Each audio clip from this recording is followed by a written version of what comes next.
അപ്പോൾ നമ്മുടെ human resource മാനേജ്മെൻറ്റിലെ important ആയിട്ട് റിപ്പീറ്റഡ് ആയിട്ട് വരുന്ന 5 മാർക്ക് ക്വസ്റ്റ്യൻസും ആൻസേഴ്സാണ് നമ്മൾ ഡിസ്കസ് ചെയ്യേണ്ടായിരുന്നത്. ഓൾറെഡി കുറച്ച് ക്വസ്റ്റ്യൻസ് ആദ്യം ചെയ്തിട്ടുണ്ട്. അത് കാണാത്തവരുണ്ടെങ്കിൽ കണ്ടു നോക്കാം കേട്ടോ. അപ്പോൾ നമ്മുടെ നെക്സ്റ്റ് ഇമ്പോർട്ടൻ്റ് ആയിട്ടുള്ള ക്വസ്റ്റ്യൻ ആണ് differentiate between job enlargement and job enrichment. അപ്പോൾ ജോബ് എൻലാർജ്മെൻറ്റും ജോബ് എൻറിച്ച്മെൻറ്റും തമ്മിലുള്ള ഡിഫറൻസസ് ആണ് ചോദിച്ചിട്ടുള്ളത്. അപ്പോൾ ജോബ് എൻറിച്ച്മെൻറ്റ് എന്ന് പറഞ്ഞു കഴിഞ്ഞാൽ എന്താണ്? അവിടെ എയിം ചെയ്യുന്നത് ബെറ്റർ എംപ്ലോയി മോട്ടിവേഷൻ ആണ് അല്ലേ. എംപ്ലോയിനെ കുറച്ചുകൂടി മോട്ടിവേറ്റ് ചെയ്യാന്നുള്ള ഒരു ഉദ്ദേശമാണ് എന്തിനുള്ളത്? ജോബ് എൻറിച്ച്മെൻറ്റിനുള്ളത്. ജോബ് എൻലാർജ്മെൻറ്റിനുള്ളത് എന്താണ്? അതായത് ജോബുമായിട്ട് അസോസിയേറ്റ് ചെയ്തിരിക്കുന്ന നമ്പർ ഓഫ് ടാസ്കുകൾ ഇൻക്രീസ് ചെയ്യാന്നുള്ളതാണ്. അപ്പോൾ ജോബ് എൻറിച്ച്മെൻറ്റിൽ അവർ നോക്കുന്നത് ബെറ്റർ എംപ്ലോയി മോട്ടിവേഷൻ ആണെങ്കിൽ ജോബ് എൻലാർജ്മെൻറ്റിൽ അവരെന്താ ചെയ്യുന്നത്? ജോബുമായിട്ട് അസോസിയേറ്റ് ചെയ്തിട്ടുള്ള ടാസ്കുകൾ ഉണ്ടാവുമല്ലോ, ആ ടാസ്കുകളുടെ നമ്പർ ഇൻക്രീസ് ചെയ്യാന്നുള്ളതാണ്. അതുപോലെ തന്നെ ജോബ് എൻറിച്ച്മെൻറ്റിൽ എന്ത് ചെയ്യുന്നു? കുറച്ചുകൂടി റെസ്പോൺസിബിലിറ്റീസും കണ്ടൻറ്റും ഒക്കെ ജോബ് റിലേറ്റഡ് ആയിട്ട് കൊടുക്കുന്നു. അപ്പോൾ വർക്കർക്ക് എന്ത് ഫീൽ ചെയ്യും? ഒരു സെൻസ് ഓഫ് അച്ചീവ്മെൻറ്റും സെൽഫ് ആക്ച്വലൈസേഷനും ഒക്കെ തോന്നുന്നതാണ് പറയുന്നത്. ജോബ് എൻലാർജ്മെൻറ്റിൽ എന്താണ്? ഒരു എംപ്ലോയിയുടെ ഡ്യൂട്ടീസും അതുപോലെ തന്നെ അവരുടെ റെസ്പോൺസിബിലിറ്റീസ് ഒക്കെ എന്ത് ചെയ്യാണ്? ഇൻക്രീസ് ചെയ്യാണ് ചെയ്യുന്നത്. അതുപോലെ തന്നെ ജോബ് എൻറിച്ച്മെൻറ്റ് എന്ന് പറയുന്നത് ജോബ് ഫങ്ഷൻസിൻ്റെ വെർട്ടിക്കൽ ആയിട്ടുള്ള ഒരു എക്സ്പാൻഷനാണ്. ജോബ് എൻറിച്ച്മെൻറ്റ് എന്ന് പറയുന്നത് ജോബ് ഫങ്ഷൻസിൻ്റെ വെർട്ടിക്കൽ ആയിട്ടുള്ള ഒരു എക്സ്പാൻഷനാണ്. ജോബ് എൻലാർജ്മെൻറ്റ് എന്ന് പറയുന്നതോ ജോബ് കണ്ടന്റ് ഓഫ് ജോബിൻ്റെ ഹൊറിസോണ്ടൽ എക്സ്പാൻഷനാണ്. അപ്പോൾ ജോബ് എൻറിച്ച്മെൻറ്റ് വെർട്ടിക്കൽ എക്സ്പാൻഷനും ജോബ് എൻലാർജ്മെൻറ്റ് ഹൊറിസോണ്ടൽ എക്സ്പാൻഷനുമാണ്. അതുപോലെ തന്നെ ജോബ് എൻറിച്ച്മെൻറ്റിൽ വർക്കർക്ക് എന്ത് കൊടുക്കുന്നുണ്ട്? ഓട്ടോണമി കൊടുക്കുന്നുണ്ട്. പ്ലാനിങ്ങിനും ഡിസിഷൻ മേക്കിങ്ങിനും ഒക്കെ വർക്കർക്കും എന്ത് കിട്ടുന്നുണ്ട്? ഓപ്പർച്യൂണിറ്റി കിട്ടുന്നുണ്ട്, ഓട്ടോണമി കിട്ടുന്നുണ്ട്. എന്നാൽ ജോബ് എൻലാർജ്മെൻറ്റിൻ്റെ കേസിൽ എംപ്ലോയിക്ക് എന്ത് ഫീൽ ചെയ്യുന്നില്ല? ഒരു മോണോട്ടോമിയും ആ ഒരു ജോബ് ചെയ്യുന്നതിന് തോന്നുന്നില്ല എന്നാണ് പറയുന്നത്. ജോബ് എൻറിച്ച്മെൻറ്റിൽ ഓട്ടോണമി കിട്ടുന്നുണ്ട് വർക്കർക്ക്, ജോബ് എൻലാർജ്മെൻറ്റിൽ എംപ്ലോയിക്ക് ആ ഒരു മോണോട്ടോമി കിട്ടുന്നില്ല എന്നുള്ളൊരു ഫീല് വരുന്നില്ല. അതുപോലെ തന്നെ ജോബ് എൻറിച്ച്മെൻറ്റിൽ creativity, innovation, self development, achievement, recognition ഇതിനൊക്കെ ഓപ്പർച്യൂണിറ്റീസ് കിട്ടുന്നുണ്ട്. ജോബ് എൻലാർജ്മെൻറ്റിൽ എന്താണ്? വർക്കിൻ്റെ ക്വാണ്ടിറ്റേറ്റീവ് എക്സ്പെൻഷനാണ് നടക്കുന്നത്. ആ ഒരു ടൈം ക്വാളിറ്റി ഓഫ് വർക്ക് എന്ത് ചെയ്യുന്നില്ല? എഫക്റ്റ് ചെയ്യണില്ല എന്നാണ് പറയുന്നത്. അപ്പോൾ ഇത്രയും ഡിഫറൻസസ് ആണ് എന്ത് തമ്മിലുള്ളത്? ജോബ് എൻറിച്ച്മെൻറ്റും ജോബ് എൻലാർജ്മെൻറ്റും തമ്മിലുള്ളത് കേട്ടോ. ജസ്റ്റ് ഒന്ന് വായിച്ചുകൂടി നോക്കുക. ക്വസ്റ്റ്യൻ ആണ്, what are the methods of job evaluation? Job ഇവാലുവേഷനിൽ വരുന്ന മെത്തേഡ്സ് ഏതൊക്കെയാണ്? മെയിനായിട്ട് 2 മെത്തേഡാണുള്ളത്, നോൺ ക്വാണ്ടിറ്റേറ്റീവ് മെത്തേഡ്സും ക്വാണ്ടിറ്റേറ്റീവ് മെത്തേഡ്സും. അപ്പോൾ ജോബ് ഇവാലുവേഷനിൽ മെയിനായിട്ട് 2 മെത്തേഡ്സ് ആണുള്ളത്. ഒന്ന് നോൺ ക്വാണ്ടിറ്റേറ്റീവ് മെത്തേഡ്സും ഒന്ന് ക്വാണ്ടിറ്റേറ്റീവ് മെത്തേഡ്സും. അതിൽ നോൺ ക്വാണ്ടിറ്റേറ്റീവ് മെത്തേഡ്സിൽ തന്നെ വീണ്ടും 2 മെത്തേഡ്സ് വരുന്നുണ്ട്. ഏതൊക്കെയാണ്? ജോബ് റാങ്കിങ് അല്ലെങ്കിൽ ജോബ് കമ്പാരിസൺ മെത്തേഡും job classification or grading method. അപ്പോൾ ജോബ് ഇവാലുവേഷന് 2 മെത്തേഡ്സ് ഉണ്ട്, നോൺ ക്വാണ്ടിറ്റേറ്റീവ് മെത്തേഡ്സും ക്വാണ്ടിറ്റേറ്റീവ് മെത്തേഡ്സും. അതിൽ നോൺ ക്വാണ്ടിറ്റേറ്റീവ് മെത്തേഡ്സിൽ തന്നെ വീണ്ടും 2 മെത്തേഡ് വരുന്നുണ്ട്. ഏതൊക്കെയാണ്? ജോബ് റാങ്കിങ് മെത്തേഡും ജോബ് ക്ലാസിഫിക്കേഷൻ മെത്തേഡും. പിന്നെ ക്വാണ്ടിറ്റേറ്റീവ് മെത്തേഡ്സ് ആണുള്ളത്. ക്വാണ്ടിറ്റേറ്റീവ് മെത്തേഡ്സിലും ഇതുപോലെ തന്നെ വീണ്ടും 2 മെത്തേഡ് ക്ലാസിഫിക്കേഷൻ വരുന്നുണ്ട്, ഫാക്ടർ കമ്പാരിസൺ മെത്തേഡും പോയിന്റ് മെത്തേഡും. ക്വാണ്ടിറ്റേറ്റീവ് മെത്തേഡിൽ ഏതാണ്? ഫാക്ടർ കമ്പാരിസൺ മെത്തേഡും പോയിന്റ് മെത്തേഡും. ഓക്കെ അല്ലേ? ക്ലിയർ അല്ലേ? ക്വസ്റ്റ്യൻ ആണ്, what are the objectives of induction? ഇൻഡക്ഷൻ്റെ ഒബ്ജക്റ്റീവ്സ്, അതായത് ഇൻഡക്ഷൻ്റെ ലക്ഷ്യങ്ങൾ എന്തൊക്കെയാണെന്നാണ് ചോദിച്ചിട്ടുള്ളത്. എന്തൊക്കെയാണ്? ഫസ്റ്റ് വൺ എന്ന് പറയുന്നത്, പുതിയൊരു എംപ്ലോയി ഓർഗനൈസേഷനിൽ വരുമ്പോൾ അയാൾ ന്യൂ ടു ഓർഗനൈസേഷൻ ആണ് അല്ലേ. അപ്പോൾ ആ ഒരു എംപ്ലോയിനെ അവിടുത്തെ പീപ്പിളായിട്ടും പ്ലേസ് ആയിട്ടും വർക്ക് എൻവിറോൺമെൻ്റ് ഒക്കെ ആയിട്ട് ഫെമിലിയർ ആക്കുക എന്നുള്ളതാണ് ഇൻഡക്ഷൻ്റെ ഫസ്റ്റ് ഒബ്ജക്റ്റീവ് എന്ന് പറയുന്നത്.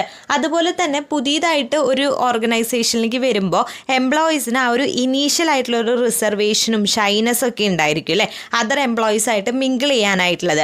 അപ്പോൾ അതൊക്കെ റിമൂവ് ചെയ്യാനായിട്ട് ഇൻഡക്ഷൻ ഹെൽപ്പ് ചെയ്യുന്നുണ്ട്. അതുപോലെ തന്നെ ആ ഒരു ഓർഗനൈസേഷൻ തൻ്റെ കൂടിയാണ്, അതുപോലെ തന്നെ അതിൻ്റെ കൾച്ചറും കാര്യങ്ങളൊക്കെ ആക്സെപ്റ്റ് ചെയ്യാനായിട്ട് ആ ഒരു സെൻസ് ഓഫ് ബിലോങ്ങിങ് ക്രിയേറ്റ് ചെയ്യാനായിട്ട് ഹെൽപ്പ് ചെയ്യുന്നുണ്ട്.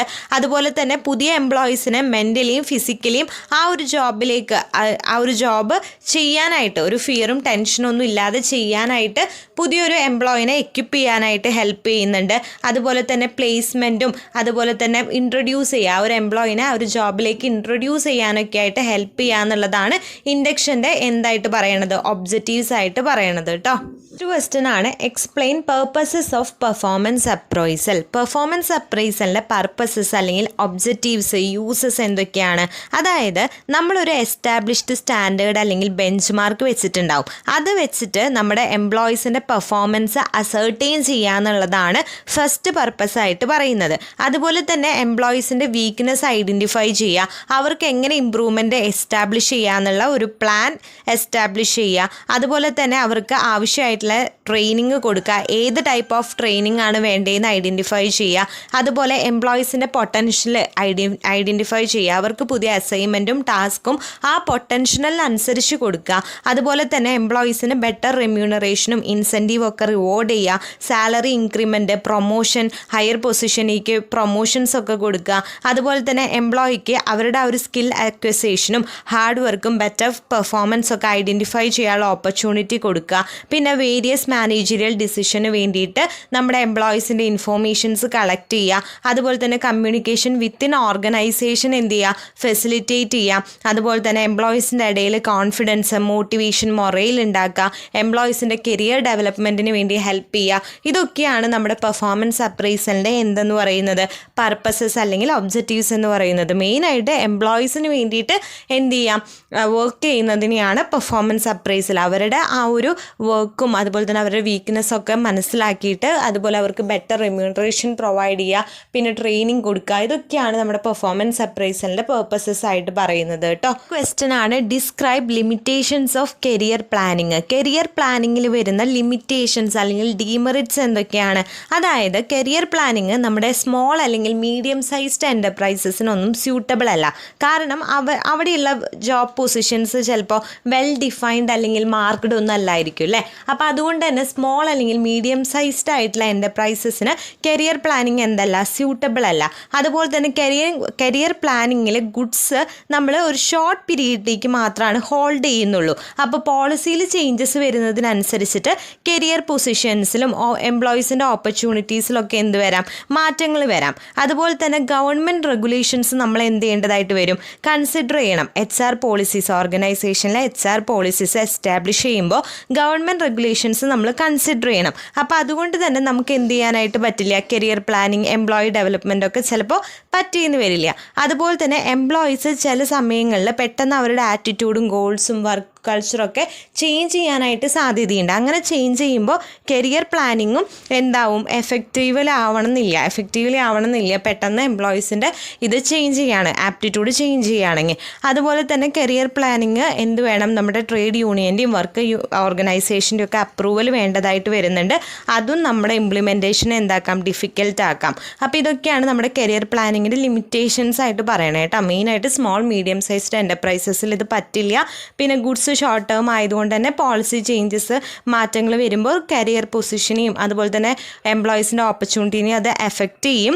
അതുപോലെ തന്നെ എന്താണ്, ഗവൺമെൻറ് റെഗുലേഷൻസ് കൺസിഡർ ചെയ്യേണ്ടതായിട്ടുണ്ട്, അതും എഫക്റ്റ് ചെയ്യുമെന്ന് പറയുന്നുണ്ട്. പിന്നെ നമ്മുടെ എംപ്ലോയീസിൻ്റെ ക്യാരക്ടർ, ആറ്റിറ്റ്യൂഡ്, ഗോൾസൊക്കെ മാറുന്നുണ്ടെങ്കിൽ അത് എഫക്റ്റ് ചെയ്യും. പിന്നെ ട്രേഡ് യൂണിയൻസിൻ്റെയും വർക്ക് ഓർഗനൈസേഷൻ്റെയും ഇംപ്ലിമെൻറ്റേഷൻ ഡിഫിക്കൽട്ട് ആക്കുമെന്നും പറയുന്നുണ്ട്. അപ്പോൾ ഇത്രയാണ് നമ്മുടെ കരിയർ പ്ലാനിങ്ങിൻ്റെ ലിമിറ്റേഷൻസ് കേട്ടോ. അപ്പോൾ ഇത്രയും പറഞ്ഞ ക്വസ്റ്റ്യൻസ് ഓക്കെ ആയി, ക്ലിയർ ആയെന്ന് വിചാരിക്കുന്നു. വീഡിയോ യൂസ്ഫുൾ ആയെന്ന് വിചാരിക്കുന്നു. വീഡിയോ യൂസ്ഫുൾ ആയിട്ട് ഇനി ഇതുപോലത്തെ വീഡിയോസ് കിട്ടണമെന്നുണ്ട്. നമ്മുടെ ചാനൽ ഇതൊരു സബ്സ്ക്രൈബ് ചെയ്തിട്ടില്ല എന്നുണ്ടെങ്കിൽ ജസ്റ്റ് ഒന്ന് സബ്സ്ക്രൈബ് ചെയ്തേക്കുക. പിന്നെ നിങ്ങൾക്ക് എന്തെങ്കിലും ഡൗട്ടോ സജഷൻസോ ഉണ്ടെങ്കിൽ കമൻറ്റ് ബോക്സിൽ കമൻറ്റ് ചെയ്യുക. ബാക്കി ഇമ്പോർട്ടൻറ്റ് ക്വസ്റ്റ്യൻസ് ഒക്കെ നമുക്ക് നെക്സ്റ്റ് ഇതിൽ നോക്കാം. പിന്നെ ഇതിൻ്റെ നോട്ട്സൊക്കെ നമ്മുടെ ടെലിഗ്രാം ഗ്രൂപ്പിൽ നമ്മൾ ഷെയർ ചെയ്യുന്നുണ്ട്. അതിൽ ജോയിൻ ചെയ്യാത്തവരുണ്ടെങ്കിൽ അതിലും ജസ്റ്റ് ഒന്ന് ജോയിൻ ചെയ്തേക്കാം കേട്ടോ.